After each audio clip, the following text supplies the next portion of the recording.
What's good with y'all, man? It's your boy Will back with another video. Now today, we're gonna be sitting here discussing the tight end position. Now the tight end room has kind of went under the radar as far as social media, as far as paying attention to it or taking it into account.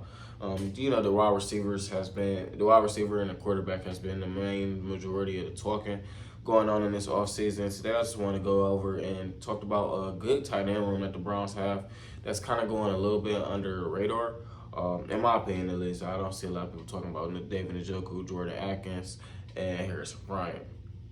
Now, if we're looking at the tight end room as a whole, I would say the Browns have one of the top 5 best tight end rooms in the AFC. I know, Pittsburgh's up there. I think they got Pittsburgh's up there, Baltimore's up there, Kansas City's up there, and then after that, I'm pretty sure that's where the Browns will come in at. As one of the best tight end groups as far as combination of Njoku, Atkins, and Harrison Bryant. And I'm just gonna go over my expectations. As you guys know, we're doing a 100 sub giveaway. We had like 69 subs, like 31 subs away. If you're not a sub, go ahead and sub and lock in with us. We're doing a 100 sub giveaway. I need 10 entries. I just need 10 people to comment done on a video. Make sure you following me on Instagram, Twitter, and on here. And that's an entry right then and there. We're going to give away a Browns jersey, but we only doing it if we get 10 entries. When I get to, like I said in prior videos, when I get to 1,000 subs, I'll give away some Browns tickets. And I'm going to start a Patreon at like 750 subs. But other than that, we've been rocking and rolling on here, dropping daily uploads. If you're not joined in with us and locked in with us, we appreciate you if you hit that red button. Now getting back to the video, David Njoku and Jordan Akins. So, David Njoku and Jordan Akins. I kind of feel highly about them. Not from, just if you look at the guys as a whole and you look at them, Atkins and Njoku, respectively, is coming off one of their best 2 seasons as a pro. Atkins came off with 469 yards, I think, with 5 tuds, with David Njoku getting only 628 yards with 4 touchdowns. So Akins did have more touchdowns, but I'm pretty sure Akins played 1 more game than Njoku. So you probably take that into account as far as the yardage goes. But David Njoku, it felt like he had a good season last year. He did kind of fade off towards the end of the season, but he did have a couple of good games. And I know he missed a lot of games and was dealing with injury for the most part of the middle part of the season. So, of course, that's going to take into account his numbers. I think what was his best game last year was, I think it was the Bengals game. What was the Bengals or the Steelers game? He ate them alive. And that game is just a good example of how, like, sometimes you only need 2 guys to go off. 2 guys to have a good game, and that's going to carry your offense. Because Cooper and Njoku was giving them the business at home, No rivalry games at home, David Njoku and Amari Cooper was very reliable. Now, one of the things David Njoku was good for, if you take him off the Browns and put him on any team, he's probably going to get used for is the red zone.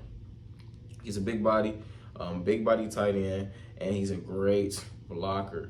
So he's always valuable to be out there on the field. He's going to play a lot of snaps. But having him and having Jordan Akins on there, they're both 2 big body red zone guys. We got a lot of big red zone targets and talents. We're pretty much out there playing basketball, and essentially we got Tillman, David Njoku, Donovan Peoples-Jones, and Jordan Akins. That's 4 bodies out there. That's not even including Amari Cooper. And then obviously we got speed guys like Elijah Moore, Marcus Godwin, and then David Bell also thrown in there as well. So I just find it very interesting that it could be a really good thing for our red zone. And I think our red zone production is the reason that we didn't win 10 games last year, and instead we won 7. I feel like we got down there. We could always that's one thing about Kevin Stefanski. He's going to get us down the field. With those tough 3 and outs, those 4th and 1s, those we're going and kick the field goal and you miss, or we go and kick a field goal and they come down and score 7, or we being too aggressive. I think just overall our red zone production is part of the reason why we didn't win a lot of games last year with Jacoby/Watson.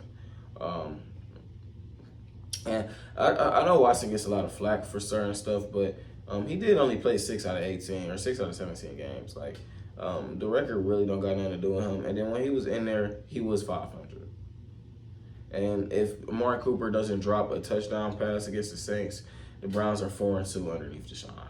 And we're 8-9 on the season. So I don't necessarily look at it in a bad light at all, especially because we should have won that Saints game. That Bengals game and the Steelers game was the only really 2 losses. But that Saints game was played in the cold. So, but long story short, Jordan Akins is coming off one of his best years of his career. And Deshaun Watson was known for using tight ends and having tight ends. I know this is fantasy talk a little bit, but, everybody used to go and draft Deshaun Watson's tight end just because they know he was going to get targets. He was going to get production because Deshaun Watson likes using his tight ends and likes using them in the red zone. For this tight end group specifically, Jordan Akins coming off one of his best years, and David Njoku coming off one of his best years, I'm going to assume that they're going to stay around the same ballpark as far as combined. I feel like the tight end room will have over 1,000 yards combined. Actually, I'll water it down a little bit. I feel like the tight end room will have over 800 yards combined. I feel like that's a little bit more reasonable, because Atkins could go down and then Njoku could go up. I feel like 1,000 is really reasonable to get, but I know they're going to be splitting snaps. So we're going to just say 800 yards at least, that bare minimum. But I do think the tight end room TDs will be up this year. Last year we probably had 6 or 5. I think this year we'll have probably 8 or 9 maybe. Just with the addition of Jordan Akins and already having David Njoku in there, we should see a real uptick as far as our TD ratio and our red zone percentage on drive, score, kick, or don't score. I think we should see a real upgrade in percentage on that, just with the addition of Watson and all the big body wide receivers we have, and also Watson's ability to run it in. I feel like because we already rank high in number of possessions, I think we're top 10 in that.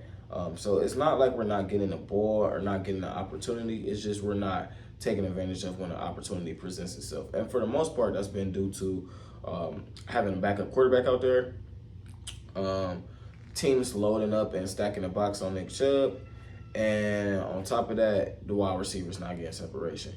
So what Andrew Berry went out and did is he pretty much went out and attacked every single one of those issues.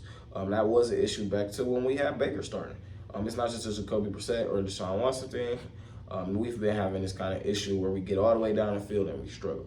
Kevin Stefanski can scheme us up and scheme guys up to get open on the field. We're known for how good we are in the first quarter. We come out the first quarter, we look unbeatable, and especially the first drive. So what I would say, with all that being said, I think we should have an uptick in touchdowns, and we should be one of the top 7 best offenses in the NFL, honestly.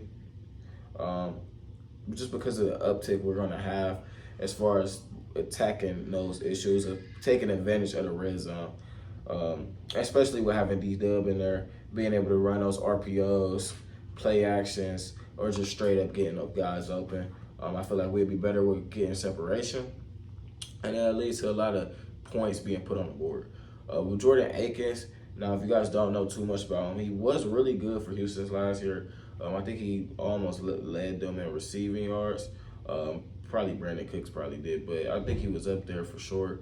And he's a big body tight end, TD type of guy. Having him and Njoku out there pretty much playing jump ball with guys, like I said, I think it'll lead to a lot of different ways that they can scheme open and get guys open for touchdowns. But yeah, 800 yards. Y'all let me know if y'all feel like that's too high of a I feel like that's way too low. I don't know how much our Italian room got last year. Probably was 700, but with the addition of getting an actual good backup tight end, a guy that's going to be out there playing, I think Jordan Akins should at least get like 200 yards, and Njoku should at least get 600 yards. And then whatever Harrison Bryant throwing there, I would definitely say they should get over 800 yards. Y'all comment down below what y'all feel, how y'all think. Remember, we doing that giveaway. Hit that sub button, man. Turn the notifications on. We doing daily uploads. Y'all should be seeing this video on Tuesday as long as I get everything out right. But we doing daily uploads, man. Turn the notifications on, and we out. Peace.